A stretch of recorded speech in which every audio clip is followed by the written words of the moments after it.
चलिए first lecture और कौन सा unit number 1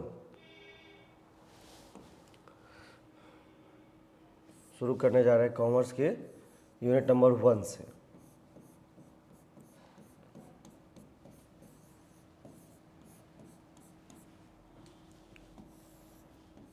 unit number 1 international business और बिजनेस इन्वायरमेंट, इन दोनों टॉपिक को करेंगे, इंटरनेशनल बिजनेस और बिजनेस इन्वायरमेंट। और इसमें चैप्टर वाइज करेंगे एमसीक्यूज। क्या करेंगे? चैप्टर वाइज करेंगे। जितने भी अलग अलग टॉपिक पढ़ाए गए हैं जिसको कि चैप्टर के रूप में डिवाइड किया गया था, उसी तरह से चैप्टर वाइज एमसीक्यू भी करवाया जाएगा। ठीक है। सीरीज का नाम क्या होने वाला है? Super fast MCQ express. फटाफट एक्सप्रेस करते हुए 10 यूनिट को क्या करना है? कवर करना है। चलिए, सबसे पहला टॉपिक आपका इंटरनेशनल बिजनेस का concept and elements of business environment. Business environment के कंसेप्ट और उसके एलिमेंट्स के बारे में पहला चैप्टर हमने पढ़ा हुआ है, जिसमें 2018 के अंदर पहला क्वेश्चन ये आया था। नहीं, इस टॉपिक से 2018 के दिसंबर वाले एग्जाम में ये क्वेश्चन आया था, जो कि मैच ऑफ द फॉलोइंग का है। ठीक है। एक तरफ लिस्ट 1 और list 2, rival firm, technology, improving quality, ethics in business. और ये किस चीज़ का पार्ट है? बिजनेस एनवायरनमेंट के एक्सटर्नल एनवायरनमेंट का पार्ट है, सोशल और कल्चर एनवायरनमेंट का पार्ट है, इंटरनल एनवायरनमेंट का पार्ट है, या ग्लोबल एनवायरनमेंट का पार्ट है? कैसा पार्ट है इसका? जैसे ही बात करेंगे किसकी, हम बात करते हैं एथिक्स की। एथिक्स की बात जब भी हम करेंगे तो एथिक्स कहाँ पे आता है? हमारा सोशल और कल्चरल एनवायरनमेंट में। तो डी का क्या हो जाएगा? डी का सेकंड। और डी का सेकंड अगर हम देखेंगे तो कहाँ है? ऑप्शन नंबर बी में। यही हमारा आंसर है। लेकिन इसको और थोड़ा समझते हैं कि डी का क्या हो जाएगा? 2 social and culture environment. Ethics की जब भी बात करते हैं बिजनेस में तो क्या आ जाएगा? सोशल और कल्चर। अगली बात करेंगे किसकी? टेक्नोलॉजी की। टेक्नोलॉजी जब भी बात करते हैं तो ये क्या है? External environment. जब हम बात करते हैं किसकी? इंप्रूविंग क्वालिटी की। तो जब क्वालिटी इंप्रूव करेंगे तो वो क्या होगा? ग्लोबली होगा। और साथ ही साथ हम बात करते हैं किसके? बिजनेस एनवायरनमेंट में राइवल फर्म की। तो क्या हो जाएंगे हमारे? राइवल फर्म मतलब जिनके प्रतिद्वंदी, कॉम्पिटिटर। तो कॉम्पिटिटर कहाँ जाएंगे? बिजनेस एनवायरनमेंट के इंटरनल एनवायरनमेंट के अंतर्गत। ठीक है, आंतरिक। ठीक है। टेक्नोलॉजी हो जाएगी एक्सटर्नल। अगर क्वालिटी इंप्रूव करते तो क्या हो जाता है? ग्लोबली होता है वहाँ पर। एथिक्स की जब बात करते तो क्या हो जाएगा? सोशल और कल्चर। ये समझाने के लिए अगर क्वेश्चंस करना होगा तो हम सीधा करेंगे ethics in business, social and culture environment. D का हो जाएगा 2, आंसर बी। खत्म। चलिए, अगला क्वेश्चन ये रहा इस तरफ। If you know the enemy and know yourself, you need not fear the result of 100 battle. Above a statement of Sun Tzu correspond to which one of the following components of Porter's 5 force model? बोला कि अगर आप अपने दुश्मन को जानते हैं, enemy को जानते हैं, और अपने आप को भी जानते हैं, तो आपको हजारों युद्ध से डरने की जरूरत बिल्कुल नहीं है। ठीक है। इसी पर पॉटर जी का 5 फोर्स मॉडल आया था। ठीक है। इसी पर पॉटर जी का 5 फोर्स मॉडल है। इस 5 फोर्स मॉडल के अंतर्गत इन चारों में से कौन इस लाइन से प्रभावित है? जो लाइन है, if you know the enemy and no yourself, you need not fear the result of 100 battle. Above a statement of Sun Tzu corresponds to which one of the following components of Porter 5 forces model? इस कथन का Potter जी के 5 force model के component किस component के साथ इसका tie up है, संबंध जुड़ा हुआ है?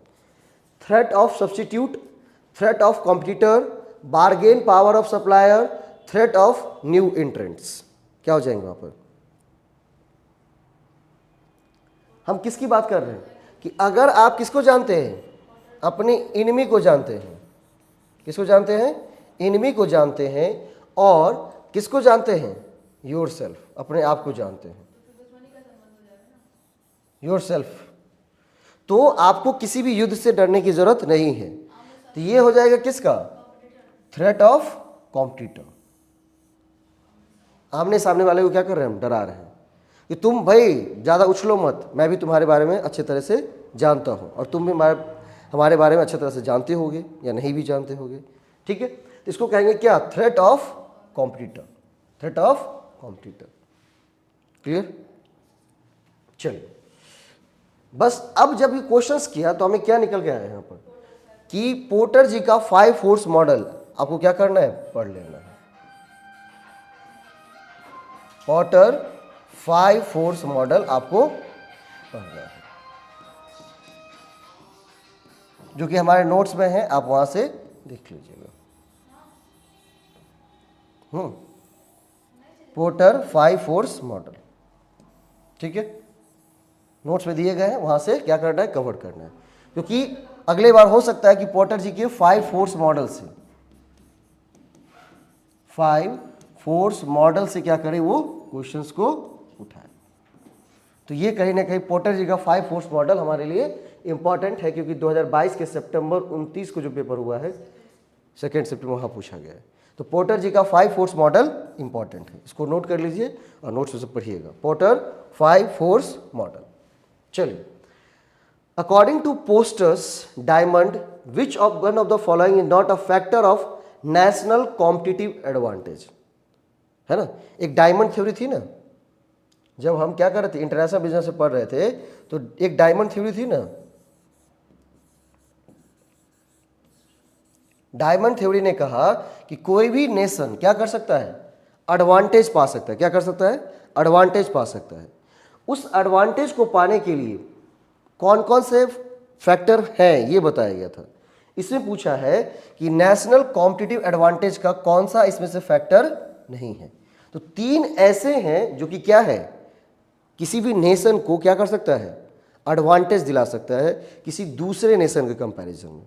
जब हम इंटरनेशनल बिजनेस पढ़ रहे थे तो हमने पढ़ा कि डायमंड थ्योरी में पोस्टर जी ने कहा था कि कुछ ऐसे फैक्टर्स हैं जो कि एक नेशन को क्या दे सकता है? एडवांटेज दे सकता है।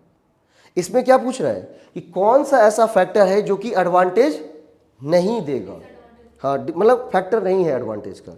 तो अगर हम बात करेंगे किसका? रिलेटिंग एंड सपोर्टिंग इंडस्ट्री, ये एक फैक्टर है वहां पर। दूसरा बात करें किसकी? फर्म की स्ट्रैटेजी, आपकी स्ट्रैटेजी कैसी है, वो आपको क्या कहलाएगा? एडवांटेज दिलाएगा। और डिमांड कंडीशन किस तरह का है, ये भी आपका एडवांटेज दिलाएगा वहां पर। तो एक नेशन को कॉम्पिटिटिव एडवांटेज तभी मिलेगा जब ये 3 पॉइंट होंगे। कौन कौन से? Relating and supporting industry. मान लीजिए कि हम कार बना रहे हैं, तो नट बोल्ट बनाने वाला कंपनी है या नहीं वहां पर, इसको कहते हैं रिलेटिंग एंड सपोर्टिंग इंडस्ट्री। इसके बाद हमारे फर्म की स्ट्रैटेजी कैसी है, स्ट्रक्चर कैसा है, हमारा राइवल क्या काम कर रहा है, प्रतिद्वंदी क्या काम कर रहा है। तीसरा है डिमांड कंडीशन, कि डिमांड की कंडीशन कैसी है, इस पर भी नेशन को कॉम्पिटिटिव एडवांटेज मिलेगा या नहीं मिलेगा। बार्गेनिंग पावर ऑफ बायर, ये किसी भी राष्ट्र को नेशनल कॉम्पिटिटिव एडवांटेज नहीं देंगी, तो ये फैक्टर नहीं है। आंसर क्या हो जाएगा हमारा? सी। ठीक है, क्या हो जाएगा आंसर? सी। 1 2 3। तो इंपॉर्टेंट क्या क्या लगा है कि पोस्टर जी का 5 फोर्स मॉडल, मतलब कहने का तात्पर्य कि जितनी भी थ्योरी आपको पढ़ाई गई है नोट्स में, उस थ्योरी को अच्छे तरह से पढ़ना ज़रूर है। जो भी इंटरनेशनल बिजनेस के अंदर थ्योरी पढ़ाई गई है, इंटरनेशनल बिजनेस के अंदर थ्योरी दी गई है नोट्स में, उसको पढ़ना क्या है? सबसे इम्पॉर्टेंट है, क्योंकि वहाँ पर डायमंड थ्योरी से भी क्वेश्चन आ रहा है। उसके बाद पोर्टर जी का जो 5 फोर्स मॉडल था वहाँ से भी आ रहा है। ठीक है, चलिए नेक्स्ट बढ़े। नेक्स्ट टॉपिक्स, नेक्स्ट चैप्टर की अगर हम बात करेंगे तो वो आता है आपका इकोनॉमिक इन्वायरमेंट। क्या आता है आपका? Economic environment. इकोनॉमिक इन्वायरमेंट में क्वेश्चन नंबर 1 ये रहा, विच one of the following is not the characteristics of capitalism. जब हम इकोनॉमी की बात करते हैं, नहीं किसकी बात करते हैं? इकोनॉमी की बात करते हैं, तो इकोनॉमी की जगह बात करते हैं कि भाई इंडियन, ठीक है, कि भाई कैसा है, तो इकोनॉमी कितने टाइप होते हैं? कैपिटलिज्म,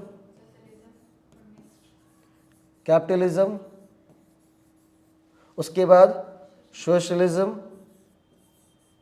अगर हम इकोनॉमी की बात करें तो इकोनॉमी को हमने 3 पार्ट में डिवाइड करके नोट्स में बताया हुआ है। कौन कौन सा? कैपिटलिज्म, सोशलिज्म और मिक्स्ड इकोनॉमी। भारत की जो इकोनॉमी है क्या है? वो मिक्स्ड इकोनॉमी है। कैपिटलिज्म इकोनॉमी किसे कहते हैं? नहीं, कैपिटलिज्म मतलब प्राइवेट वालों के हाथ में, बड़े बड़े पूंजीवादी लोगों के हाथ में क्या है? पकड़ बनी हुई इकोनॉमी की। ठीक है। सोशलिज्म जब बात करते हैं तो पूरा का पूरा इकोनॉमी कौन कवर कर रहा है? गवर्नमेंट कर रही है। और जब हम मिक्स्ड बात करते हैं तो क्या हो जाता है? कुछ इकोनॉमी का कुछ पार्ट सरकार के हाथों में और कुछ पार्ट कैपिटलिस्ट के हाथों में, तो उसको कहते हैं मिक्स्ड इकोनॉमी। तो कैपिटलिज्म का मतलब होता है कि इकोनॉमी का जो पावर, इकोनॉमी को नियंत्रित कौन कर रहा है? बड़े बड़े पूंजीवादी कर रहे हैं। क्या कर रहे हैं? बड़े बड़े पूंजीवादी कर रहे हैं। ठीक है। बोला विच one of the following is not the characteristics of capitalism. अब यहां पर अगर हम पढ़ेंगे तो सबसे पहले क्या है? Individual and association behave with economic motive of maximising their profit with least sacrifice और कॉस्ट। ठीक है। कि अगर कैपिटलिज्म की बात करेंगे, सबसे पहला क्या कहा कि कैपिटलिज्म का क्या कैरेक्टरिस्टिक्स होता है? तो जो इंडिविजुअल और एसोसिएशन होते हैं वो किस तरह बिहेव करते हैं? Behave with economic motive of maximising their profit with least sacrifice cost. जो भी बड़े बड़े एसोसिएशन हैं और इंडिविजुअल हैं वो ये चाहते हैं कि ज़्यादा से ज़्यादा हम प्रॉफिट कमाएं, नहीं, with their least sacrifice, sacrifice कम से कम करना पड़े और प्रॉफिट हमें ज़्यादा से ज़्यादा हो। क्या ये कैपिटलिज्म का लक्षण है या नहीं? थोड़ा थोड़ा लग रहा है। चलिए दूसरा पढ़ते हैं। The country's major means of production are either owned by the government और their use in control by the government. जब भी इकोनॉमी का कंट्रोल गवर्नमेंट के हाथ में है भाई, तो वो क्या हो जाएगा? सोशलिज्म इकोनॉमी हो जाएंगी। कैसी इकोनॉमी हो जाएंगी? सोशलिज्म इकोनॉमी हो जाएंगी। हमें क्या चाहिए? कैपिटलिज्म नहीं चाहिए। क्या लिखा हुआ? विच one of the following is not the characteristics of capitalism. कौन सा कैपिटलिज्म का क्या है? विशेषता नहीं है। तो ये वाले तो विशेषता लग रहा था ना थोड़ा थोड़ा। चलिए, producers, consumers are and employees compete among themselves as the resource and opportunities are limited. जो प्रोड्यूसर हैं, कंज्यूमर है, एम्प्लॉय है, वो कॉम्पीट कर रहे हैं अपने आप में, ठीक है, as the resource and opportunities are limited, क्योंकि रिसोर्स और अपॉर्चुनिटी लिमिटेड है. इसके बाद price, the invisible hand plays a predominant role in the flow of factors of production and consumption. Price जो है वो किसके हाथ में है? इनविजिबल लोगों के हाथ में है, हमें दिख नहीं रहा है, लेकिन वहीं से वो क्या कर रहे हैं? उसको डोमिनेट कर रहे हैं. किसको? प्राइस को. अब ये कह रहा है कि इन चारों जो विशेषता आपने पढ़ा है, इन चारों विशेषता में से कौन सी ऐसी विशेषता है जो कि कैपिटलिज्म का नहीं है? ठीक है, तो अभी तक हमें अगर पूरा तीनों का देखा जाए तो तीनों में से क्या, चारों जो हमने पढ़ा, तो जब बी ऑप्शन हम पढ़ रहे थे, बी नंबर ऑप्शन, तो ये क्या है? The country major means of production. अगर किसी इकोनॉमी में प्रोडक्शंस या इकोनॉमी को कंट्रोल कौन कर रहा है? गवर्नमेंट कर रहा है, तो वो क्या हो जाते हैं? सोशलिज्म. अगर किसी इकोनॉमी को क्या कर रही है? पूंजीवादी व्यवस्था चला रही है, पूंजीवाद लोग, बड़े बड़े कैपिटलिस्ट चला रहे हैं, तो वो कैपिटलिज्म हो जाएगा. तो हमें क्या बोल रहा था कि कौन सा कैपिटलिज्म का कैरेक्टरिस्टिक्स नहीं है? तो आंसर क्या हो जाएगा हमारा? सेकेंड. 18 के जुलाई में क्वेश्चन पूछा गया, ठीक है, 18 के जुलाई में ये प्रश्न वहां पर था. ठीक है, क्वेश्चन आसान आता है ना? नहीं, ABCD पूछ लें. आप क्वेश्चन को ढंग से पढ़ते ही नहीं हैं. जिस तरह से जब जैसे मैं पढ़ रहा हूँ वैसे पढ़िएगा तो कभी आपको भारी लगेंगे ही नहीं. बस पढ़ना आना चाहिए आपको. पढ़ने आने का मतलब क्या कि ऐसे नहीं कि आपने बस रामायण उठाया और पढ़ लिया, ऐसा नहीं होगा. पढ़ने आने का मतलब है कि आप एक एक वर्ड्स को पढ़ेंगे और समझेंगे क्या वर्ड्स लिखा गया है. कि अगर मैं घबरा जाता कि भाई 4 लिखे हुए कौन होगा, तो बी ऑप्शन जैसे ही पढ़ा तो हमें आंसर मिल गया. CD पढ़ने की ज़रूरत ही नहीं थी, तभी मैंने समझा दिया है कि भाई कैपिटलिज्म में क्या होता है, प्राइस एक इनविजिबल हैंड में है और वहीं से वो क्या करता है, उसको कंट्रोल कर रहा होता है। ठीक है, उसके बाद इंडिविजुअल एसोसिएशन क्या करते हैं, चाहते हैं कि ज़्यादा से ज़्यादा प्रॉफिट हो। उसको सोसाइटी से कोई मतलब थोड़े है, वो चाहता है कि ज़्यादा से ज़्यादा प्रॉफिट अर्न करे, चाहे कोई मरे जियो से कोई फर्क नहीं पड़ता है।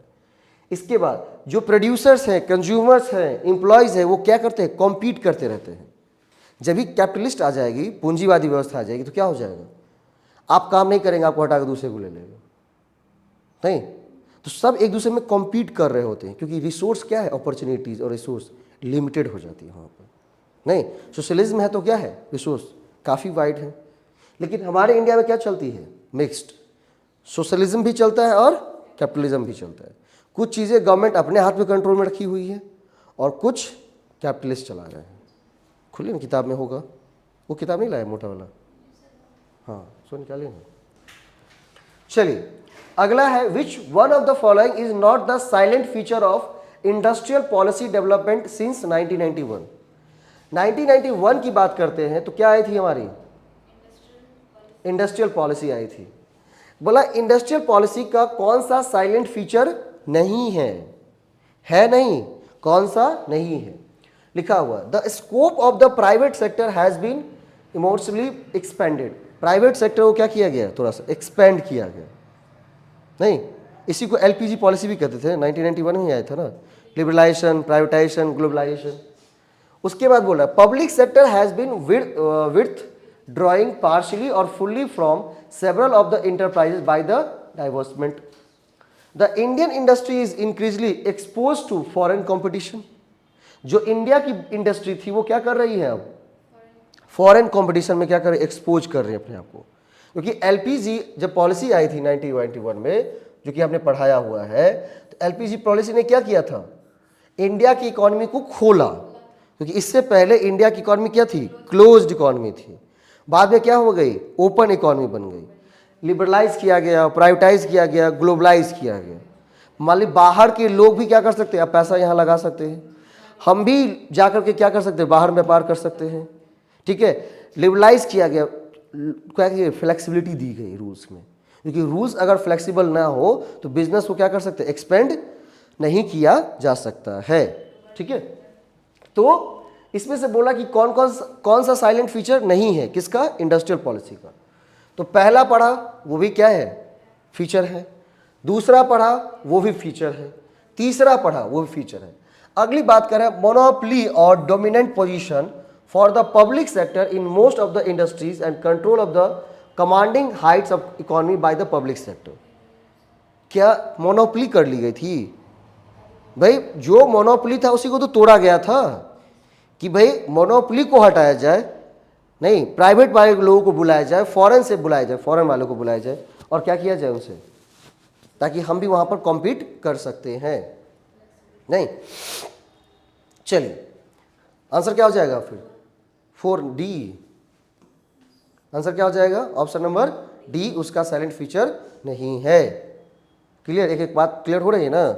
चलिए अगला है हमारा, export processing zone is different from free trade zone as it promotes unit primarily devoted to export। जो एक्सपोर्ट प्रोसेसिंग जोन होते हैं वो फ्री ट्रेड जोन से अलग होते हैं, ऐसा कहा जा रहा है। तो कह रहा है क्या कि वो क्या करता है, डिवोट, मतलब वो पूरा का पूरा डिवोटेड है, किसके लिए, वो पूरा का पूरा डिवोटेड है एक्सपोर्ट करने के लिए। ऐसा कह रहा है कि एक्सपोर्ट प्रोसेसिंग जोन जो है वो फ्री ट्रेड जोन से बिल्कुल डिफरेंट है और वो किसके लिए डिवोटेड है, केवल एक्सपोर्ट के लिए। ठीक है, एक्सपोर्ट प्रोसेसिंग जोन का मतलब होता है जहां से एक्सपोर्ट को प्रमोट किया जा रहा है भारत सरकार।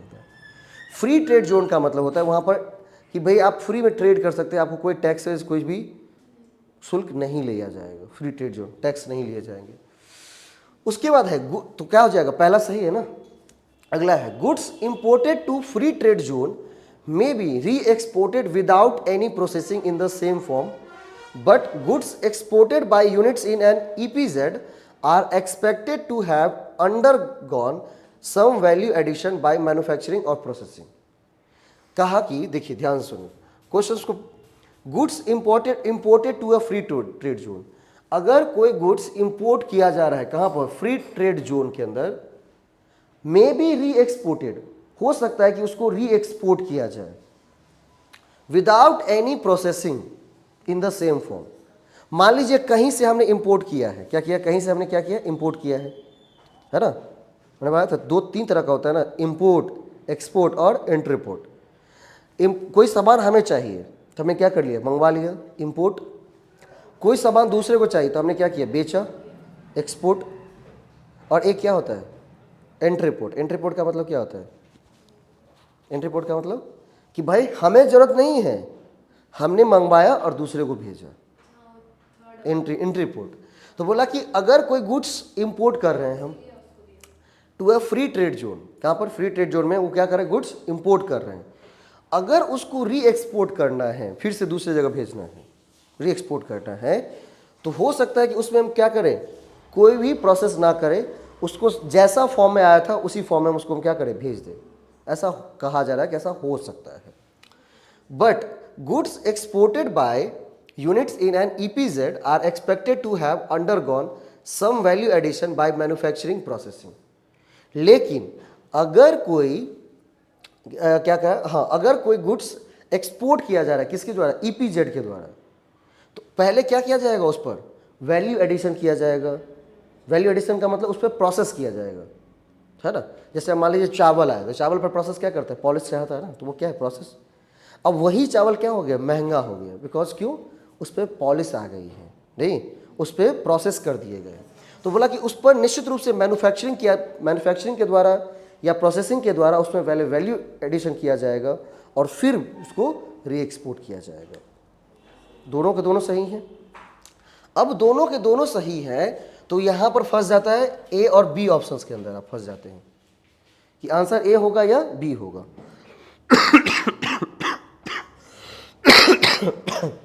ए होगा या बी होगा। ए क्या बोल रहा है, A is correct, R is correct, explanation of A. A correct है और आर भी करेक्ट है, और वो ए को एक्सप्लेन भी करता है, मतलब असर्शन को एक्सप्लेन भी करता है। तो मैंने बस एक ही चीज कहा है आपको कि जब भी इस तरह के क्वेश्चंस में आप फंसे तो क्या करना है, सबसे पहले असर्शन को देखना है और वो सही है कि नहीं। असर्शन जब देख लिया कि ठीक है, अब उससे एक प्रश्न पूछना है, क्यों, और उस क्यों का जवाब अगर रीजन में है तो आंसर क्या हो जाएगा, ए हो जाएगा, है ना। अगर उसका जवाब ए में नहीं है तो आंसर क्या हो जाएगा, बी हो जाएगा। तो आपने कहा, आप पहले असर्शन में कह रहा है कि export processing zone free trade zone से क्या होते हैं, बिल्कुल अलग होते हैं। क्यों, क्योंकि जवाब यहाँ है ना कि फ्री ट्रेड जोन में अगर कोई इंपोर्ट करेंगे और उसको री एक्सपोर्ट करने की जरूरत है तो उस पर कोई प्रोसेस नहीं करेंगे, कोई वैल्यू एडिशन नहीं करेंगे, सीधा फॉर्म में उसको भेज देंगे। लेकिन अगर जरूरत कहाँ पे आ जाती है हमारी, अगर हम एक्सपोर्ट जोन में लाते हैं कुछ को, तो वहाँ पर क्या करेंगे, वैल्यू एडिशन करेंगे बाय मैन्युफैक्चरिंग या प्रोसेसिंग, और फिर उसको क्या करेंगे, आगे भेजेंगे। ठीक है, आंसर क्या हो जाना चाहिए तो फिर ए। क्लियर, हाँ, चलिए इस तरफ आते हैं। ये सारा का सारा क्वेश्चन जुलाई 2018 का ही है। अब 18 के दिसंबर में ये क्वेश्चन आए थे।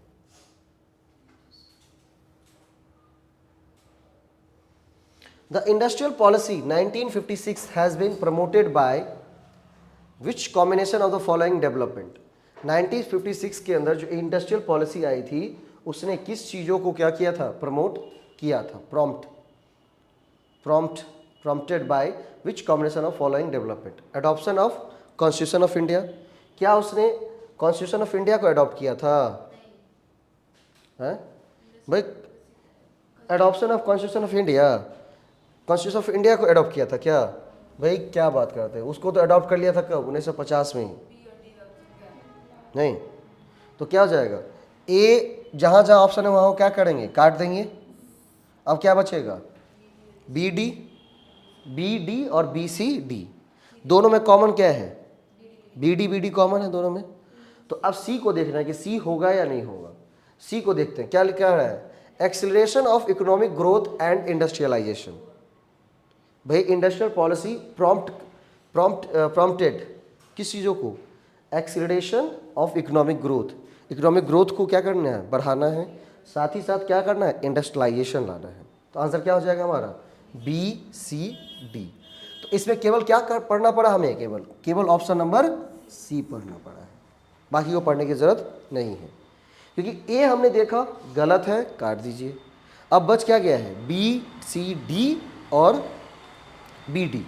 तो पढ़ना किसको है, सी को, बी सी डी को नहीं पढ़ना है, किसको पढ़ना है, सी को पढ़ना है। सी को पढ़ा तो सी कह रहा है acceleration of economic growth and industrialisation, तो सी हमारा सही है। तो आंसर हमारा क्या हो जाएगा, बी सी डी। अगर सी हमारा गलत होता तो आंसर क्या बनते, बी और डी, नहीं बी डी बनते वहाँ पर। चलिए, ये 18 दिसंबर में क्वेश्चन था। चलिए अगला है, indicate the most popular route of privatisation adopted by the government of India in recent decade. Bharat सरकार ने एक बहुत ही अच्छा प्राइवेटाइजेशन का रूट ढूंढा है इस दशक में। डिकेड का मतलब होता है दशक। इस दशक में, रिसेंट दशक में सरकार ने क्या किया, एक बहुत ही अच्छा प्राइवेटाइजेशन का रूट ढूंढा है। उस रूट का क्या नाम है?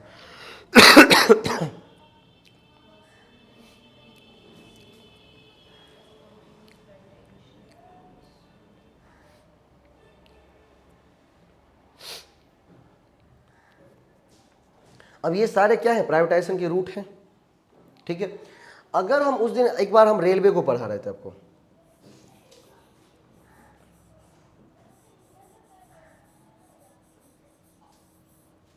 रेलवे को पढ़ा रहे थे ना कि रेलवे क्या है, प्राइवेटाइजेशन के हाथ में। तो क्या आप लोग क्या सुनते हैं कि भाई रेलवे को क्या किया है सरकार ने, बेचा है। ऐसा जनरली सुनते हैं ना, बेचा है, ठीक है। बेचा जरूर है, लेकिन उसको अलग तरह का बेचना कहते हैं। अब ये क्या है अलग तरह का बेचना? तो बेचना का मतलब होता है, जैसे अब मैं ये पंखा बेचने आऊँगा आपसे, या मैं टीवी कोई बेचा है मुझे, ठीक है। तो अगर कहेगा कि सर आधा पार्ट ले लीजिए इस तरफ से, आधा पार्ट बाद में लीजिएगा, फिर आधा पार्ट बाद में लीजिएगा, फिर सबको जोड़ लीजिएगा, ऐसा हो सकता है क्या? तो क्या करेंगे, एक ही बार में बेचेगा ना। या कुर्सी ही ले जिस पर आप बैठे हुए हैं, तो लोहा पहले खरीद के ले आओ, कोई हमको पहले लोहा बेचा, फिर प्लास्टिक का वो जो जिस पर आप बैठे हुए हैं वो बेचा, फिर पीछे वाला, नहीं तो एक के साथ ही है, फिर ये हैंड वाला, ये होगा क्या? ऐसा नहीं। तो हम जनरली जो बेचने की बात करते हैं, सेल की बात करते हैं, वो करते हैं क्या कि कोई भी चीज़ को एक ही बार में दूसरे को हस्तांतरित कर देना, इसको कहते हैं सेल। सरकार जो सेल की है या प्राइवेटाइजेशन को जो फॉलो की है उसको कहते हैं स्ट्रैटेजिक सेल। उसका क्या नाम है? Strategic sale. अब ये स्ट्रैटेजिक सेल क्या होता है? बोला स्ट्रैटेजिक सेल होता है कि कुछ कुछ परसेंट बेचना धीरे धीरे करके। हाँ, देखेंगे सुनेंगे कि LIC में इतनी भागीदारी सरकार ने क्या कर दी है, प्राइवेटाइज कर दी है, सब इसमें फंड इतना, इसमें इतना। पूरा का पूरा LIC नहीं बेचा है, कुछ परसेंट। सेल का मतलब होता है कि पूरा का पूरा एक साथ बेच देना। जैसे हमने कहा ना कि टीवी को अगर हमें कोई बेचेगा तो क्या करेगा, पार्ट बाय पार्ट बेचेगा क्या? नहीं, पूरा टीवी एक साथ बेचेगा। लेकिन रेलवे को एक बार नहीं बेचा है। रेलवे का बेचना मतलब रेलवे को दूसरे हाथ में दे देना। उसने अपनी क्या की है, हिस्सेदारी धीरे छोटी छोटी छोटी छोटी पार्ट में हटा रही है। उसको कहते हैं स्ट्रैटेजिक सेल। क्या कहते हैं उसको? स्ट्रैटेजिक सेल, ठीक है। सेल है लेकिन वो कैसा सेल है? स्ट्रैटेजिक, ठीक है। स्ट्रैटेजिक सेल में क्या होता है पता है ना? हाँ, अपने हिस्से को थोड़े थोड़े बांट हटा करके क्या करना, दूसरे को हस्तांतरित करना, ठीक है। अब मान लें मेरे पास 100 है, तो उसमें से 10% आपको, 10% उसको, 10% इसको, इस तरह से, वो भी धीरे धीरे। किसका? स्पॉन्टेनियस प्राइवेटाइजेशन का एक ही बार प्राइवेटाइज कर देना, पूरा का पूरा दे देना हाथ में, हाँ भागो सब कुछ, ठीक है। मैनेजमेंट एम्प्लॉय बाय आउट का मतलब होता है कि भाई क्या करना है, किसी एम्प्लॉय को मैनेजमेंट में हिस्सेदारी देना। तो वो तो प्राइवेटाइजेशन कोई ऐसा रूल है नहीं। वो हम कहाँ पढ़ते हैं, HRA में पढ़ते हैं कि भाई क्या करना है, किसी एम्प्लॉय को क्या करना है, मैनेजमेंट में हिस्सेदारी देना है एम्प्लॉय में। ऐसा नहीं है क्रॉस होल्डिंग, तुम भी रखो हम भी रखे, ऐसा नहीं है, ठीक है। स्ट्रैटेजिक सेल है, ठीक है।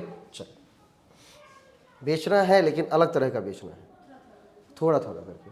चलिए अगला है सेकेंड जनरेशन, क्वेश्चन नंबर 6 क्या है? Second generation reforms in our country do not comprise of which one of the following. Second generation जो रिफॉर्म्स है हमारे कंट्री के अंदर, वो किन चीज़ों को कॉम्प्रोमाइज नहीं करता है, कंप्राइज नहीं करता है? Clean environment, growing India, transitional corporations, ठीक है, exploiting the knowledge based global economy, population control measures. किन चीज़ों को क्या करता है वो? नहीं लाता है। पॉपुलेशन कंट्रोल का कोई रूल बना है इंडिया में अभी तक कि जनसंख्या को नियंत्रित करनी है? रूल बना हो? सरकार की कहनी अलग चीज़ है, रूल बनानी अलग चीज़ है। कहने का मतलब क्या भाई जनसंख्या कम करनी है, सुनेगा कोई क्या? रूल है तब तो सुनता ही नहीं है, बिना रूल के कैसे सुनेगा? तो second generation reforms clean environment की बात करता है, बिल्कुल, क्योंकि इन्वायरमेंट क्लीन रहेगा तभी हम हेल्दी रह पाएंगे। ग्रोइंग इंडिया ट्रांजिशनल कॉरपोरेशन की बात करता है कि भाई इंडिया में कैसे कैसे कॉरपोरेशन, ट्रांजिशनल कॉरपोरेशन का मतलब क्या होता है? ऐसे ऐसे कंपनियों की स्थापना करना जो कि अपने आप में क्या है, एक सुप्रीम पावर पर है। नहीं, उसके बाद exploiting the knowledge based global economy. Global economy को क्या करना है? एक्सप्लॉइट करना है। किसको? नॉलेज के बेस पर। अगली पॉपुलेशन कंट्रोल मेजर्स, ऐसा कोई बात बिल्कुल नहीं है। चलिए अगला क्वेश्चन नंबर 7, दो स्टेटमेंट।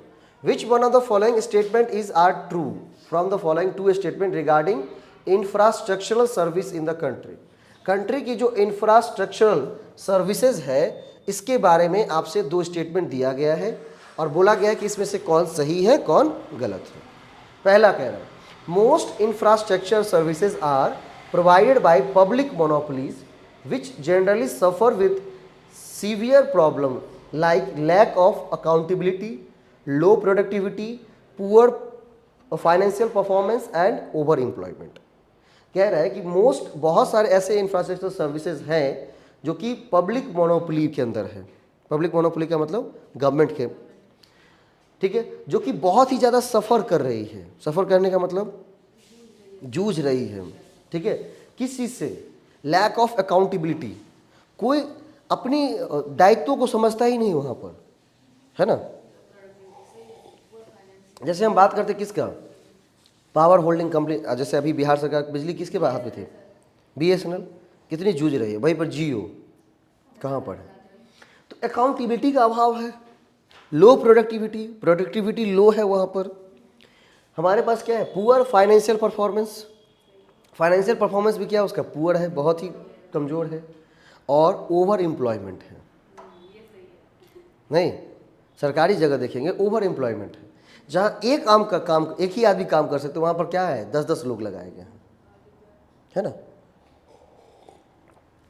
अब शिक्षा में बात करते हैं, कौन होते हैं? DM साहब सुप्रीम होते हैं, फिर DEO है, DPO है, BO है, BEO है। कितना ऑफिसर लगाए गए सिर्फ शिक्षा के ऊपर? कोई काम हुआ है क्या? नहीं, क्योंकि ज़्यादा एम्प्लॉयमेंट जनरेट कर देंगे ना, ओवर एम्प्लॉयमेंट कर देंगे तो क्या हो जाएगा? लेजी हो जाएगा, अकाउंटेबिलिटी के अभाव हो जाएंगे। वो कहेगा कि फन्ना जवाब देगा, वो कहेगा फन्ना जवाब देगा, वो कहेगा फन्ना जवाब देगा, और इस फन्ना के चक्कर में कोई जवाब दे ही नहीं रहा है। तो इंफ्रास्ट्रक्चर क्या है? सफ़र कर रहे हैं किसकी? Accountability, low productivity, poor financial performance and over employment. सही है। There is a need no to induce more private sector investment and participation in provision of social overheads as it may encourage better risk sharing। जरूरत है किसको? Induce करने की जरूरत है। किस चीज़ों को? प्राइवेट सेक्टर को, ताकि उसमें क्या आ जाए? रिस्क शेयरिंग आ जाए। नहीं, पब्लिक सेक्टर के रिस्क को शेयर कर सके पब्लिक सेक्टर के रिस्क को शेयर कर सके कौन? Private sector. जैसा कि NBDCL के हाथ में दे दिया, सारा का रहा रिस्क शेयर कर रहा है, अकाउंटेबिलिटी है, मॉनिटरिंग करता है, अच्छा मैनेजमेंट है। तो इसके बारे में क्या कहेंगे? सही है गलत है?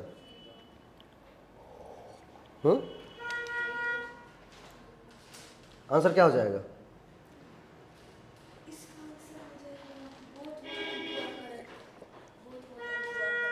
Both 1 and 2 are correct. Both 1 and 2 are correct. देखिए बोला कि यहां पर सब कुछ लिख दी है, मोस्ट इंफ्रास्ट्रक्चर सर्विसेज। दूसरे की बात करेंगे, दूसरा बिल्कुल ठीक है। पहला भी ठीक है, लेकिन इसमें एक चीज़ लिख दिया है, क्या? Public monopoly. ठीक है, तो सही है गलत है? दोनों के दोनों क्या है, बिल्कुल सही है। कुछ चीज़ों पर मोनोपोली चलती है ना सरकार की, जैसे शिक्षा में सुनेगा क्या हमारे? नहीं सुनेगा। आंसर क्या आ जाना चाहिए? दोनों के दोनों बिल्कुल सही। चलिए, ये आ रहा है आपके पास 29 सितंबर 2022, फर्स्ट शिफ्ट। फिर वहीं एक्सपोर्ट प्रोसेसिंग जोन के ऊपर क्वेश्चन पूछा कि एक्सपोर्ट प्रोसेसिंग जोन डिफरेंट होते हैं किससे? फ्री ट्रेड जोन से। इसको करने की जरूरत ही नहीं है, आंसर पहले से आपको पता है। चलिए, सेम क्वेश्चन, क्वेश्चन नंबर 9 ये रहा। Arrange the following industry verticals in the ascending order for their weightage in index of core industries in India. ठीक है, भारत की जो बड़ी बड़ी कोर इंडस्ट्रीज हैं उसमें क्या करना है, इसको क्या करना है, एक हायरार्की में सजाना है। भारत की जो कोर इंडस्ट्रीज है ना, और उसका जो वेटेज इंडेक्स है, क्या है उसका जो वेटेज इंडेक्स है, उसमें इसको क्या करना है, असेंडिंग ऑर्डर में सजाना है। क्या करना है, असेंडिंग ऑर्डर में सजाना है। किसका कम है, किसका सबसे ज़्यादा है। तो अगर हम इसमें बात करेंगे, सबसे ज़्यादा किसका पता है? सबसे ज़्यादा वेटेज किसका? सबसे ज़्यादा किसका है? रिफाइनरी का। सबसे ज़्यादा किसका है इंडिया में? रिफाइनरी प्रोडक्ट का। सबसे कम किसका है? सबसे कम है किसका? वेट नहीं, इंडेक्स वेटेज की बात कर रहे हैं, वेटेज इंडेक्स की बात कर रहे हैं। ठीक है, जितने भी कोर इंडस्ट्रीज होते हैं सबके क्या हैं, भारत सरकार ने वेटेज इंडेक्स जारी किए हैं कि किसका क्या वेटेज है। ठीक है, तो सबसे पहले अगर हम बात करेंगे ना इसमें, सबसे पहले क्या आ जाएगा हमारा? सबसे पहला आता है हमारा सीमेंट। ठीक है, एक बार चेक कर लीजिएगा।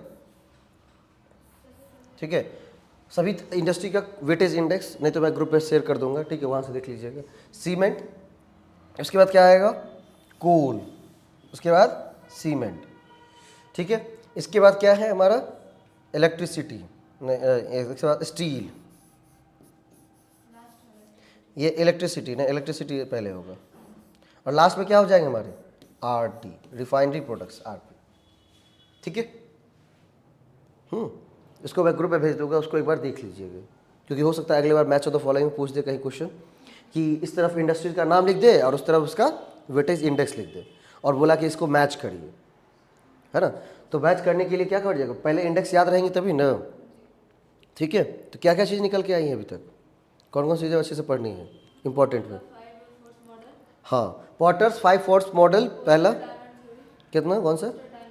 पोस्टर डायमंड थ्योरी, हाँ, नेशनल कॉम्पिटिटिव, हाँ 1956 वाला, EPZ, FTZ और वेटेज इंडेक्स। सारे टॉपिक को लिखते जाएंगे। ठीक है, और रविवार को क्या करेंगे, संडे को सारे टॉपिक का एक बार रिवाइज करेंगे। एक बार यहाँ से जो जो टॉपिक अलग अलग आए हैं उसके बारे में अच्छे से एक बार पढ़ेंगे, बढ़िया से ढंग से। तो पढ़े ही है, एक बार फिर से रिवाइज करेंगे ताकि उस पर क्वेश्चन ना छूटे कभी भी। ठीक, चलिए नेक्स्ट चैप्टर चलते हैं सीधा लीगल इन्वायरमेंट के ऊपर। जब हम क्या करते हैं, बिजनेस इन्वायरमेंट में बात करते हैं तो क्या आ जाता है हमारा, लीगल इन्वायरमेंट आ जाता है। अब लीगल इन्वायरमेंट में 18 दिसंबर को एक क्वेश्चन आया था, ये assertion रीजनिंग का, consumers need not be given legal protection against certain trade practices and business methods. Consumer को जरूरत होती है, कंज्यूमर को जरूरत होती है किसकी, कंज्यूमर को जरूरत होती है लीगल प्रोटेक्शंस की। सही है गलत है? कंज्यूमर को लीगल प्रोटेक्शन की जरूरत है या नहीं? आप ही से पूछ रहे हैं क्या जल है कि नहीं, क्यों? अगर मान लीजिए लीगल प्रोटेक्शन नहीं रहेगा और आप कोई सामान परचेज कर लिए और वो सामान ढंग का नहीं है तो क्या आप उसे कभी बदल पाएंगे? आपको हर्जाना मिलेगा नहीं ना। तो लीगल कंज्यूमर के पास क्या होनी चाहिए, लीगल प्रोटेक्शन होनी चाहिए। किस चीज़ के लिए? तो ट्रेड प्रैक्टिसेस, आपके साथ जो व्यवहार किया गया उससे, बोला कुछ गया बेच कुछ दिया गया। ठीक है, जो बिजनेस मेथड्स उससे रिलेटेड, बिल्कुल ठीक है ना। उसके बाद कह रहा है protection as per market forces. Protection कैसा होना चाहिए? As per market forces caveat इंपुटर, पहले क्या था? वेंडर था। मारेंगे। कंज्यूमर प्रोटेक्शन एक्ट कब आया है? 1930 में, 1956 में। कंज्यूमर प्रोटेक्शन एक्ट कब का है? 1956 का है। अब क्या है, 1956 है कि 1986 है? क्या है? पहले वाला क्या था, 1956 या 1986? 56 पक्का? देखो तो सर्च करो तो, नहीं है।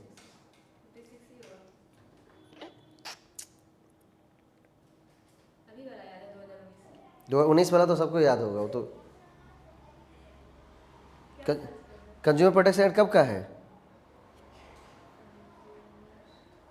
देखिए इतनी छोटी चीज़ नहीं याद है, नहीं 1986 है ना। 1956 में एलपीजी पॉलिसी आई थी भैया, है ना। कुछ भी लिख देता हूँ, आप लोग मान लेते हो उस चीज़ों को। 1986, ठीक है। तो जब तक मैंने कहा था कि 1986 में भारत सरकार ने क्या लाई थी? कंज्यूमर प्रोटेक्शन एक्ट, जिसको क्या कहते हैं आप? कोपरा कहते हैं, ठीक है। कोपरा से पहले क्या था? सरकार कहती थी कैविएट इंपुटर। कैविएट इंपुटर का मतलब कि भैया जो भी तुम खरीद रहे हो उसके बारे में सावधानी से खरीदो। सावधान किसको रखना है? बायर को। जिस दिन 1986 वाला रूल पास हो गया, अब क्या कहा?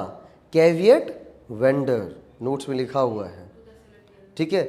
अब किसको बी अवेयर होना है? सेलर को। पूरा का पूरा डिफाइन करके लिखा है। इस तरफ कैविएट वेंडर लिखा गया है, इस तरफ कैविएट इंपुटर इस तरफ लिखा गया है 1986 से पहले। इस तरफ क्या लिखा है? कैविएट वेंडर, ठीक है। तो बोला कि protection as per market forces and caveat emptor is not enough as perfectly competitive market in an economist dream and consumer sovereignty is a myth. क्या है कि प्रोटेक्शन क्या कैसे होना चाहिए? मार्केट फोर्सेस, जैसा मार्केट चल रहा है उस तरह का प्रोटेक्शन। तो केवल ये कह देना कि कैविएट इंपुटर, ये इनफ नहीं है ना। हम बात कर रहे हैं कि कंज्यूमर को क्या करते हैं? कंज्यूमर को प्रोटेक्शन देते हैं, और सिर्फ प्रोटेक्शन के नाम पर ये कह देते हैं कि कैविएट इंपुटर, भाई अपने आप को सावधान कर लीजिए। तो क्या ये बहुत ठीक है क्या? नहीं ना भाई। सिर्फ कैविएट इंपुटर कहने से क्या हो जाएगा? काम नहीं हो जाएगा, वो तो एक मिथ हो जाएंगे फिर तो सारी चीज़ बकवास। तभी जाकर लाई गई है 1986 वाला कोपरा, कि इस चीज़ों को क्या करना है? हकीकत में बदलना है कि हम उसे क्या कर रहे हैं? प्रोटेक्शन दे रहे हैं। आंसर क्या हो जाएगा? पहला वाला भी ठीक है, दूसरा वाला भी ठीक है, और दूसरे वाले में इसमें क्या कर रहा है? प्रोटेक्शन अगेंस्ट क्या हो जाएगा? Certain trade practices. और उस प्रोटेक्शन से क्या है? डायरेक्ट उसका लिंक किसका बना हुआ है? रीजन का। एसर्शन से हमेशा क्वेश्चन पूछना है, क्यों कंज्यूमर को प्रोटेक्शन की जरूरत है? क्यों? क्योंकि हम सिर्फ कैविएट इंपुटर कहने से क्या कर सकते? पूरा का पूरा काम नहीं हो सकता है, इसीलिए प्रोटेक्शन की जरूरत है। तो दोनों सही है, और एक दूसरे को क्या कर रहा है? एक्सप्लेन भी कर रहा है, ठीक है। चलिए अगला क्वेश्चन की तरफ चलें। समझ में आ रहा है ना? हाँ। 2019, which of the following law affect business organisation? इसमें से कौन सा लॉ बिजनेस ऑर्गेनाइजेशन को अफेक्ट करेगा? इनकॉर्पोरेशन एंड बैंकरप्सी लॉ, ठीक है, environmental protection law, occupational health and safety law, competition law. इसमें से कौन सा लॉ किसी बिजनेस ऑर्गेनाइजेशन को अफेक्ट करेगा? Incorporation and bankruptcy law. सबसे ज़्यादा जरूरत किसकी है? पहले बिजनेस तो शुरू तो हो। देखिए सबसे ज़्यादा इफेक्ट कब होती है? जब हम किसी चीज़ को स्टार्ट कर रहे होते हैं। जो चीज़ें स्टार्ट हो गई वो ज़्यादा इफेक्ट नहीं होगी। इफेक्ट कौन होती है किसी भी चीज़ से? जो स्टार्ट होने वाली है। जैसे कोई नया रूल्स लग जाए तो दिक्कत किसको होगी? जो नया वाला है। पुराने वाले को दिक्कत होगी क्या? नहीं, वो पुराना खिलाड़ी है, अच्छा खासा प्रॉफिट जनरेट कर चुका है, ठीक है। अगला 2020 का, arrange the following legal enactments in India in the chronological sequence. Enactment का मतलब होता है जो लॉ लगाए गए, इनैक्ट किए गए हैं, ठीक है। इनैक्टमेंट का मतलब होता है कि जो लॉ अडॉप्ट किए गए हैं जो पूरे भारत पर लगाए गए हैं, जो पूरे लॉ भारत पर लगाए गए हैं उसको क्या करना है, क्रोनोलॉजिकल सीक्वेंस से सजाना है कि कौन सा लॉ पहले आया था, कौन सा लॉ बाद में आया था। तो लॉ कौन कौन सा है, mines act, minimum wages act, उसके बाद payment of gratuity act, child labour act, apprentice act. नहीं तो इसके लिए सबसे पहले क्या, जो एक लॉ का चिट्ठा दिया था इतना बड़ा सीरियल वाइज, उस लॉ के चिट्ठे को क्या करना है, ध्यान रखना है, क्योंकि बिना लॉ के चिट्ठे को इस क्वेश्चन को सॉल्व नहीं कर सकते हैं कि कौन सा लॉ पहले और कौन सा लॉ बाद में। तो भाई अगर सबसे पहले हम देखते हैं ना कि कौन आता है इसका, मिनिमम वेजेस एक्ट। सबसे पहले क्या है, minimum wages act. Mines act का मतलब होता है ये जो माइन में खुदाई करने जाते हैं। हाँ, इंडिया में सभी चीज़ों के लिए लॉ है, ठीक है। जैसे माइंस एक्ट है, क्या है, माइंस एक्ट है इंडिया का।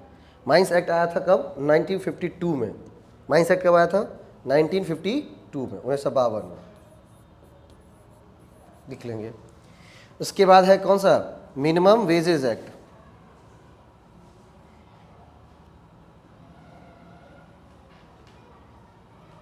मिनिमम वेजेस एक्ट 1948 में, 1948 में। भारत आज़ाद हुआ था 47 में, और एक साल बाद लगा दिया क्या, हाँ, child labour act. Child labour act कब आया था, 1980, 1986 में ना। चाइल्ड लेबर कब आया था, 1986 में। चाइल्ड लेबर कब आया था, 1986 में, ठीक है। हाँ,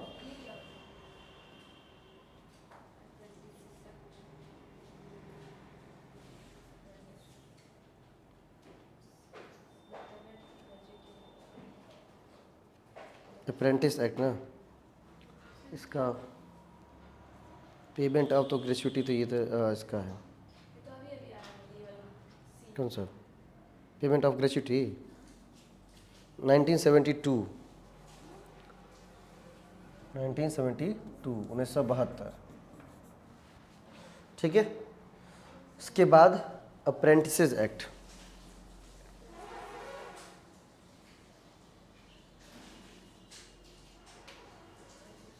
नाइनटीन 1971।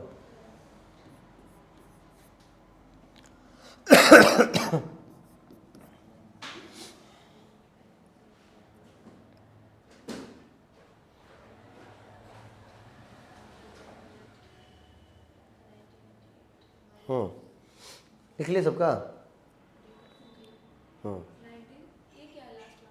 कौन सा, 1971, 1971, ठीक है।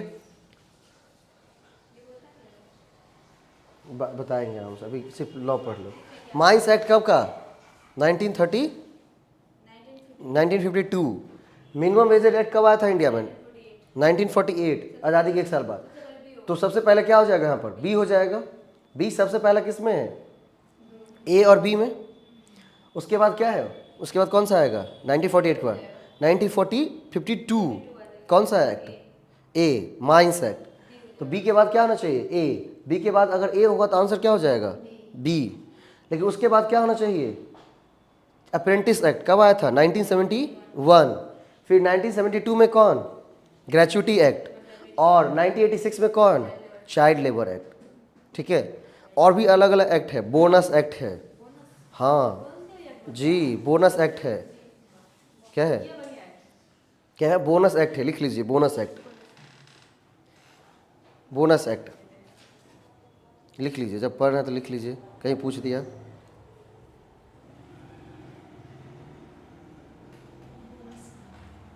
बोनस का भी एक्ट था, 1965, 1965, ठीक है। और हमेशा क्या पूछता है क्वेश्चन कि इसको क्रोनोलॉजिकल ऑर्डर में सजाइए, क्योंकि इससे क्या होगा कि सारा का सारा लॉ एक ही बार पूछ लिया गया, एक ही क्वेश्चन में, ठीक है। इसके लिए सबको याद रखने की जरूरत नहीं, अगर एक दो भी याद है हमको आसानी से क्वेश्चन सॉल्व हो जाएगा। जैसे अगर हमको दो याद था कि आज़ादी के ठीक एक साल बाद क्या बना है? क्योंकि आज़ादी से पहले वाला तो कोई लॉ पूछेगा नहीं हमसे जल्दी, नहीं। जितने भी, एक खास बात है कि जितने भी बिजनेस से रिलेटेड जो भी एक्ट हैं वो 1947 के बाद ही है। तो जस्ट एक साल बाद कौन है? मिनिमम वेजेस, न्यूनतम मजदूरी मिलनी ही चाहिए, ठीक है। अगर आप न्यूनतम मजदूरी नहीं देते तो आप पर केस हो सकता है एम्प्लॉयर के ऊपर। तो वो 1948 में। उसके बाद 52 में 4 साल बाद कौन आया है? माइंस एक्ट, ठीक है। हाँ, उसके बाद कौन सा आ जाएगा? अप्रेंटिस, 1971। फिर उसके बाद ग्रेचुटी, कब?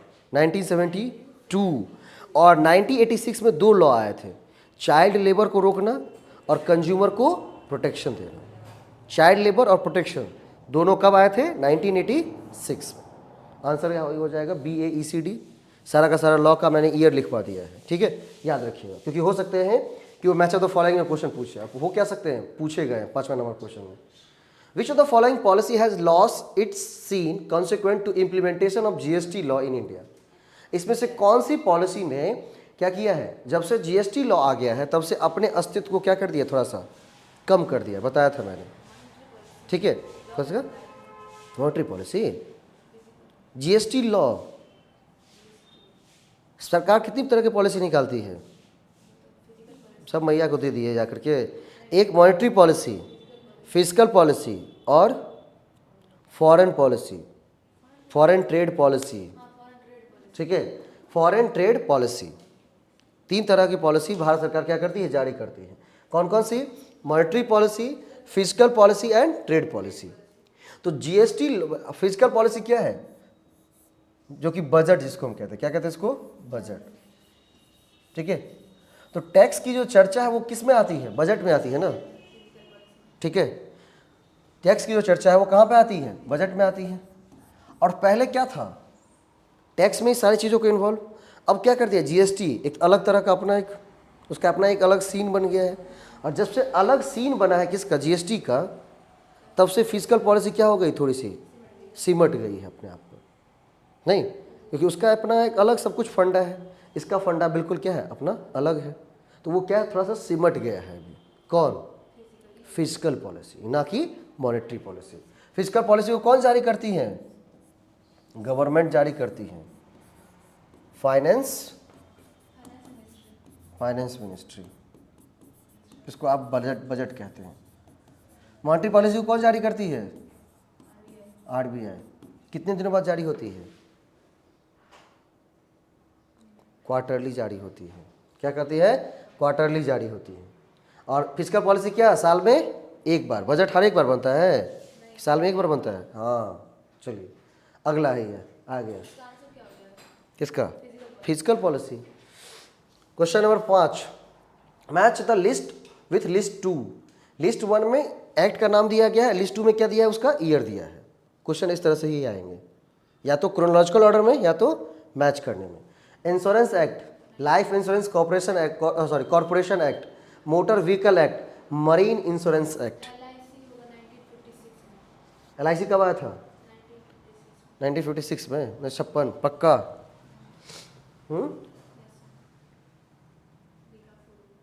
एक का डी का 4 लाइफ इंश्योरेंस कॉर्पोरेशन एक्ट है, LIC एक्ट। LIC कब आया था? 1956 में आया था। हाँ, ए का क्या होगा?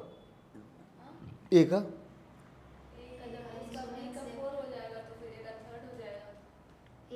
ए इंश्योरेंस एक्ट कब आया था? 1938 में। LIC एक्ट अभी भी कौन चल रहा है? इंश्योरेंस एक्ट पुराना वाला ही फॉलो कर रहे हैं। 1938 में आया था, जब भारत आज़ाद भी नहीं हुए थे। लाइफ इंश्योरेंस कब आया है? 1956। और अगर इन चारों में से एक भी आपको पता है तो सारा का सारा क्वेश्चन सॉल्व। LIC कब आया है? 1956 में। तो बी का क्या हो जाएगा? 4 हो जाएगा। बी का 4 कहाँ पर है? एक ऑप्शन में। समझे क्वेश्चन को कैसे सॉल्व करना है? एक को मिलाना है, सबको नहीं मिलाने हैं, एक को मिलाना है। तो एक को मिलाने गए तो पता चला कि लाइफ इंश्योरेंस कब बना था? 1956 में। तो बी का क्या हो जाएगा? 4। बी का जब 4 हुआ तो क्या आ जाएगा हमारा? Option number C. खत्म। एग्जाम बहुत भारी है, इसको कहते हैं 2021 के क्वेश्चन से, ठीक। चलिए अगला है कंज्यूमर प्रोटेक्शन एक्ट, कोपड़ा। कोपड़ा के ऊपर पूरा चैप्टर था ना, हाँ कोपड़ा के ऊपर पूरा चैप्टर था। तो चलिए पूरा का पूरा चैप्टर का आज क्वेश्चन करते हैं। 2019 जून को क्वेश्चन पूछा हुआ है कि redressal mechanism for consumer dispute under section 9 of the consumer protection act, नहीं किस तरह का रिड्रेसल सिस्टम है। रिड्रेसल सिस्टम का पता है ना कि अगर कोई आपके साथ फ्रॉड करता है कंज्यूमर के साथ, तो उसके लिए जो सिस्टम बनी हुई है वो कितने टायर की है, वो कितने टायर की है, 1 टायर है, सिंगल टायर है, 2 टायर एसी है या 3 टायर एसी है। 3 क्या सिस्टम है, 3 टायर सिस्टम है। सबसे पहला क्या है हमारा, जिला, डिस्ट्रिक्ट फोरम,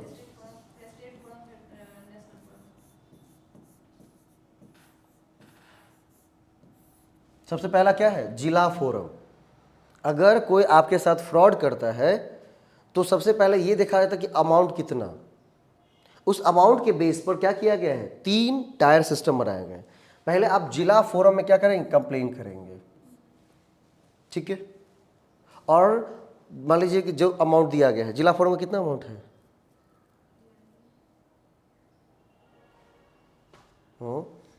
उसके बाद क्या है, चलिए बता देते पहले को, राज्य फोरम क्या है, राज्य फोरम,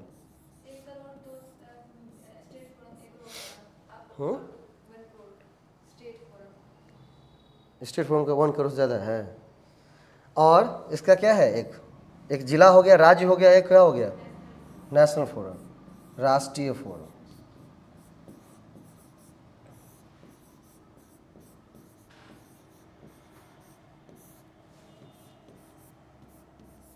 ठीक है, इसकी चर्चा की गई कहाँ पर, सेक्शन 9 में की गई है। कंज्यूमर प्रोटेक्शन एक्ट सेक्शन 9 जो है उसमें चर्चा की गई है। गूगल सर्च नहीं, कितना आ रहा है देखते हैं।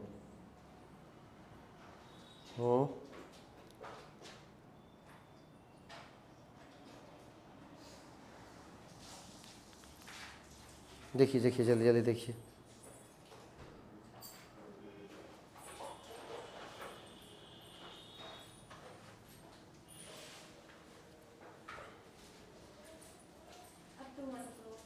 डिस्ट्रिक्ट फोरम में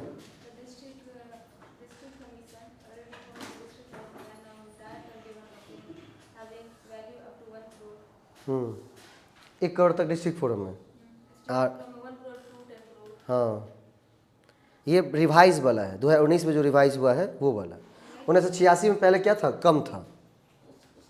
हाँ तो उसको याद नहीं रखना है क्योंकि 2019 वाला याद रखना है कि अगर आपका मामला कितने तक है, किसका किस में, तो 2 है ना इसका, एक है 1986 के बेस पर 1986 में जो दिया गया वो, और एक कब दिया गया है 2019 में जो दिया गया है वो। दोनों को नोट्स में हमने लिखा हुआ है कि 1986 में जो प्रोविजन थे वो और 2019 में जो प्रोविजन थे वो। एक मिनट देखते हैं कि आप लोगों को याद नहीं रहता, हमको तो याद रखना पड़ेगा।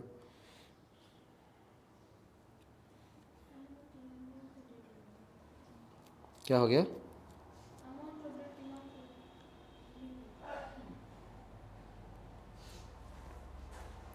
अमाउंट और डेट यहाँ याद नहीं है, कितना है देखिए। पहले क्या था 1986 में, याद रखिए दोनों कंपैरिजन है ना, कि 3 टायर सिस्टम पहले से ही बात की गई है ना। कंज्यूमर कोर्ट कहते हैं इसको। एक जिला फोरम होगा, स्टेट फोरम होगा और नेशनल फोरम होंगे, ठीक है। मतलब कहा कि अगर किसी कंज्यूमर के साथ कोई धोखाधड़ी करता है तो कंज्यूमर प्रोटेक्शन एक्ट में व्यवस्था है कि आप क्या कर सकते हैं, कोर्ट में केस कर सकते हैं। सुनिए ध्यान से रिंकी, ठीक है, प्रोफेसर बनिए मत, ध्यान सुनिए। जब क्लास में बैठे तो मोबाइल नहीं, यहाँ बोर्ड पर ध्यान, और नहीं तो मोबाइल बाहर, ठीक है। अब 1986 पहले लॉ कब बना था, 1986 में, और 3 टायर सिस्टम बनाए गए थे, जिला फोरम, राज्य फोरम और राष्ट्रीय फोरम। ऐसा नहीं कि सीधा आप राष्ट्रीय फोरम पहुंच जाएंगे। सबसे पहले क्या करेंगे, आपका जो मामला है उसका अमाउंट चेक किया जाएगा कितना है। तो 1986 ने कहा था कि अगर किसी का मामला 20 लाख तक है, up to 20 lakh, up to 20 lakh, up to कितना 20 लाख, 20 लाख लैख LAKH। अगर किसी का मामला 20 लाख तक है तो वो कहाँ जाएगा, लिखिए मत, ध्यान सुनिए ना, 20 लाख तक है तो क्या जाएगा, स्टेट फोरम मतलब डिस्ट्रिक्ट फोरम में जाएगा 1986 के दौरान। ठीक है, 20 से ज़्यादा होगा 22 कितना 1 करोड़ तक। अगर 20 से ज़्यादा है above 20 lakh to 1 crore 1 CR तो वो कहाँ जाएगा, स्टेट फोरम के पास जाएगा अपना मामला को लेकर के। इस सर हमारे साथ धोखाधड़ी हुआ है। अगर 1 करोड़ से ज़्यादा है अबव 1 करोड़ तो कहाँ जाएगा, वो नेशनल फोरम में जाएगा। ये 1986 कह रहा था जब ये लॉ बने थे तब। 2019 में क्या किए गए हैं, लॉ को अमेंडमेंट किए गए हैं, संशोधन किया गया है लॉ में।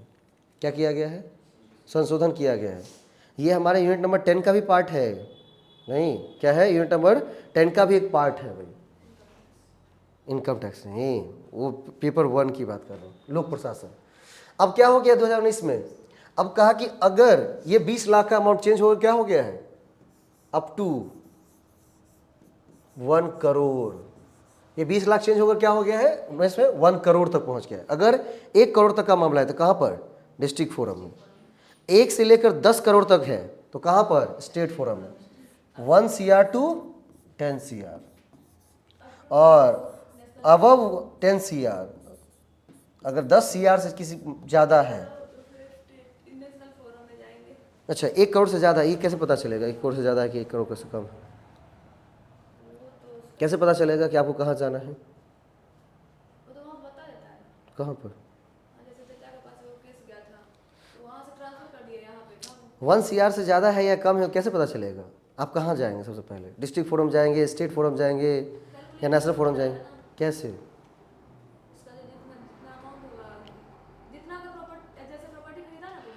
पंडित जी कोई सामान खरीदे, आपके साथ धोखाधड़ी हुआ तो कैसे डिसाइड करेंगे कहाँ जाना है, भाई उस सामान की कीमत होगी ना, भूल ही नहीं रहे, उस सामान की कुछ कीमत होगी कि नहीं होगी, है ना।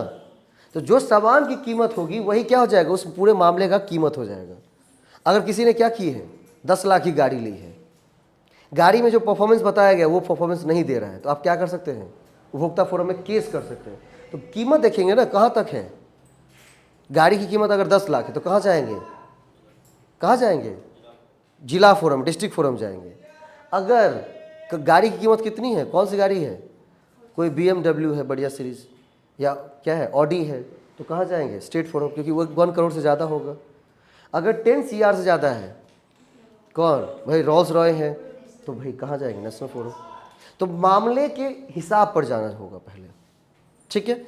और दूसरा भी ये व्यवस्था की गई है कि अगर जिला फोरम में आपने केस किया और वहाँ से आप संतुष्ट नहीं हैं तब अगले जा सकते हैं। बात समझे, कैसे जा सकते हैं, एक तो पहले अमाउंट की बेस पर सबसे पहले पहुँचेंगे वहाँ पर, अगर उनके मामले से आप संतुष्ट नहीं हैं तभी आप अगले के पास जा सकते हैं। अगर राज्य से संतुष्ट नहीं है तो कहाँ जाएंगे, राष्ट्रीय फोरम के पास जाएंगे, ठीक है। हाँ उसके बाद ही फोरम है, सुप्रीम कोर्ट।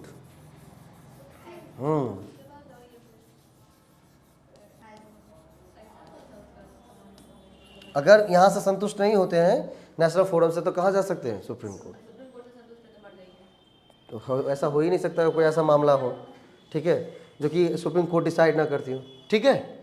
ये था हमारा कौन सा, कंज्यूमर प्रोटेक्शन एक्ट के अंदर, उपभोक्ता संरक्षण अधिनियम के अंतर्गत जो एक सिस्टम बनाया गया है, जिसके लिए कि आपके साथ कोई फ्रॉड होता है तो आप कहाँ जा सकते हैं, उसका एक ये पूरा का पूरा सिस्टम है, ठीक है। यही सब क्वेश्चन था, बस 5 मिनट और। Which of the following is not correct according to consumer protection act, इन सबसे कौन सा करेक्ट नहीं है, तो बोला district forum shall consist of lady social worker. क्या होना चाहिए, एक लेडी सोशल वर्कर होना चाहिए वहाँ पर, सही है गलत है, सही है ना भाई। कोई उसमें जितने भी लोग काम कर रहे हैं उसमें क्या होनी चाहिए, एक लेडी होनी चाहिए निश्चित रूप से। क्या हुआ, 2 मेल और 1 लेडीज होनी चाहिए। State commission shall consist of person who has been जज of high court. State forum में जज कौन बन सकते हैं? जो हाई कोर्ट के जज बनने के लायक हैं या उस हाई कोर्ट के जज की अहर्ता रखते हैं। ठीक है। District forum shall consist of 4 members. कितने मेंबर्स होंगे? 4 मेंबर्स होंगे। 4 मेंबर्स हैं। National consumer dispute redressal commission shall consist of person who has been जज ऑफ सुप्रीम कोर्ट। और नेशनल कंज्यूमर डिस्प्यूट के अंदर जज वही बन सकते हैं जो कि क्या रखते हैं? सुप्रीम कोर्ट के जज के बनने की अहर्ता रखते हैं। आंसर क्या हो जाएगा? इसमें से कौन सा सही नहीं है? तो सही नहीं है कौन सा? ये वाला। क्योंकि कितने लोग होते हैं यहाँ पर? केवल 3 लोग होते हैं। ये क्या बोल रहा है? 4 लोग होंगे। ठीक है, 3 लोग होंगे और उसमें से कौन होंगे? एक फीमेल होंगे। आंसर क्या हो जाएगा? सी। वही आंसर है। देखिए तो सी है क्या? सी है ना? चलिए, उसके बाद वो पैसेज वाला है। पूरा पूरा पैसेज हम सॉल्व नहीं करेंगे। पैसेज आप खुद पढ़िएगा और सॉल्व करिएगा। ठीक है। हाँ, अगला है 2021 में क्वेश्चन पूछा 25 नवंबर को। Two rights of the consumer as under section of 6 consumer protection act 1986 includes, कि कंज्यूमर को जो राइट दिए गए हैं वो कौन कौन से राइट हैं? प्रोटेक्शन का राइट है, एश्योर्ड का राइट है, नहीं, to be protected against the marketing of goods and services which are hazardous of life and property. कोई भी आपके लाइफ और को क्या करेगा? डैमेज करेगा, उसके अगेंस्ट क्या दिया गया? आपको राइट दिया गया। सही है गलत है? राइट्स है ना? हाँ, राइट्स है। To be assured that competitive price and low cost quality products and services. To be assured that consumer interest will service the due consideration and appropriate forums. Forum जा सकते हैं ना आप अलग से, अगर कोई चीज़ सही ढंग से नहीं दिया है तो फोरम जा सकते हैं। To be protected for multiple use of products, profits, diversity and equity. उसके बाद है to be informed about the quality, potency, purity and price of goods और सर्विसेज। कौन कौन से राइट दिए गए हैं? आंसर क्या क्या होगा हमारा? यहाँ पर ऑप्शंस दिए गए हैं A B C, B C D, C D E and A C E. A है या नहीं? किसका? ए है ना? ए कहाँ कहाँ पर है तो फिर? ए बी सी और ए सी ई में। दोनों में कॉमन क्या है? ए सी कॉमन है। आंधा जगह इधर देख रहा है। ए सी कॉमन है, तो अब क्या हो जाएगा? बी या ई हो जाएगा। बी को पढ़ेंगे। To be assured the competitive price and low cost quality products and services. Low quality products देंगे तो क्या देंगे? To be informed the quality, potency and price of goods और सर्विसेज। लो क्वालिटी प्रोडक्ट्स थोड़े बेचेगा आपको, नहीं, क्या करेगा? आपको इन्फॉर्म करेगा कि भाई इसका प्राइस क्या है और इसकी पोटेंसी क्या है, ये कैसा काम आपको परफॉर्म करके देगा, इस बारे में सूचना देना है किसको? कंज्यूमर को। तो आंसर क्या हो जाएगा हमारा? ए सी ई। ठीक है। अगर वो भी करेंगे तो क्या हो जाएगा? देखिए, बी हमारा क्या है? गलत है। बी को छाट दीजिए। बी छाटेंगे तो क्या हो जाएगा? 2 ऑप्शन वैसे छट गया। और ए हमारा सही है। ए सही है, बी गलत है। आंसर क्या हो जाएगा? ए सी ई। बी कैसे आंसर हो जाएगा? ए सही है, बी गलत है, तो बी गलत है तो बी हाथ छाटेंगे ना। बी ऑप्शन नंबर ए में है, छट जाएगा। बी ऑप्शन नंबर बी में है, छट जाएगा। अब बचा क्या? नहीं, अब ए सही है तो ए तो लेना ही लेना है, तो आंसर क्या हो जाएगा? ए सी ई।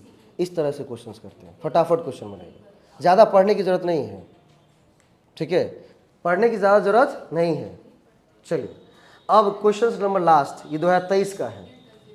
बोला कि arrange the following decision outcome under the Indian consumer protection act. नहीं, इंडियन कंज्यूमर प्रोटेक्शन एक्ट के अंदर जो डिसीजन आउटकम्स हैं उसको क्या करना है? अरेंज करना है। इसको गलती करके आए कॉमर्स वाले बच्चे, और इसको अगर गलती करके आ रहे हैं तो भैया वो जीवन में प्रोफेसर बनने के लायक कभी नहीं बनेंगे टायर के।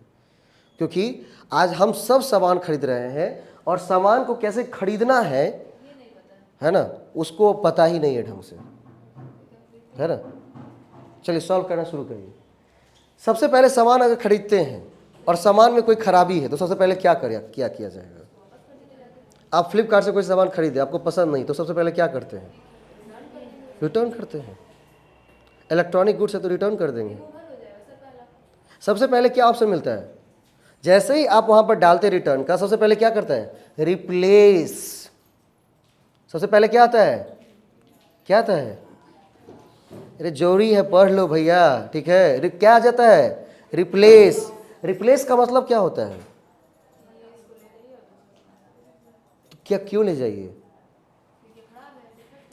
रिप्लेस का मतलब होता है कि जो भी डिफेक्ट होंगी इस प्रोडक्ट में जो हमारे पास है, उसको क्या करिए? सही करके दूसरा हमें दीजिए। पहले क्या मिलता है? सबसे पहले आपको रिप्लेसमेंट मिलता है। तो रिप्लेसमेंट का मतलब क्या है? Removal of defect. तो सबसे पहले क्या हो जाएगा? ए हो जाएगा। अब क्या होंगी? अगर वो चीज हमको रिप्लेसमेंट मिली तभी पसंद नहीं आ रही है, तब क्या करेंगे? तब क्या करते हैं? आप रिटर्न का ऑप्शन डालते हैं। क्या करते हैं आप? रिटर्न का ऑप्शन डालते हैं। तो ए के बाद क्या होना चाहिए? सी होना चाहिए। आंसर क्या हो जाएगा? बी। उतना छोड़ ना, पहले यहाँ आंसर बताना उठा है ना। और इसमें भी गलती कर दी कि क्या पूछ लिया है भाई। उसके बाद अगर रिटर्न और प्राइस पेड, रिटर्न आपने डाला, जो आपने प्राइस पे किया है वो क्या कर दीजिए? हमें रिटर्न कर दीजिए, ये गुड्स ले जाइए। उसके बाद क्या करता है? अगर आपको तभी संतुष्टि नहीं है तो क्या कर सकते हैं आप? केस कर सकते हैं। किस चीज़ के लिए? कंपनसेशन के लिए, कि हमें जो तकलीफ हुई इस चीज़ से उसका कंपनसेशन दीजिए। तो आंसर क्या आ जाएगा? उसके बाद ई आ जाएगा। उसके बाद क्या आ जाएगा? Discontinuation of unfair practices. उसको कोर्ट घसीट कर ले जाएंगे और कोर्ट क्या कहेगा कि इस तरह की प्रैक्टिसेस दोबारा नहीं होनी चाहिए, इस बार वार्निंग देके छोड़ रहा हूँ, ठीक है। तो क्या हो जाएगा? डी हो जाएगा। और उसके बाद क्या आ जाएगा आपको? Impose cost on parties. और जो कॉस्ट लगा है उसको कोर्ट घसीटने में वो कौन दिलाता है आपको? कोर्ट दिलाता है ना। इस क्वेश्चन से क्या समझे? ठीक है, कि भाई पढ़ाई अब क्या होनी चाहिए? बिल्कुल प्रैक्टिकल वे में, किताबी ज्ञान नहीं वहाँ चाहिए। वहाँ पर उस क्वेश्चन को सॉल्व करने के लिए आज का जो प्रैक्टिकल वर्ल्ड है वो चीज़ आप जिए बढ़िया से। आप रिटर्न कर रहे हैं, कुछ भी काम कर रहे हैं, उसमें क्या होना चाहिए? एक वजह, उसमें एक क्वेश्चन छुपा हुआ है। अमेजन पे खरीद रहे थे ना, क्वेश्चन बना ना उससे, है ना। और इसको भी गलती करके आया है, ये भी गलती किया है, सबसे आगे जो बैठा है वो भी गलती किया है। और कहा कि बिल्कुल बहुत भारी था क्वेश्चन। अरे भाई, डिफेक्ट रिप्लेस का मतलब होता है कोई भी डिफेक्ट दूर कर दीजिए, नहीं तो रिटर्न कर दीजिए, उसके बाद आप कंपनसेशन के लिए दीजिए, जो करना है करिए। आंसर क्या हो जाएगा? ए सी ई डी बी, खत्म। ठीक है, चलिए आज यहाँ तक किया, कल आगे इसे करेंगे। इससे आगे कौन सा है? इसके आगे चैप्टर है आपका फेमा। फेमा है, फेमा मतलब बोले तो फॉरेन एक्सचेंज मैनेजमेंट एक्ट। कौन हैंडल करता है? कौन हैंडल करता है? ईडी।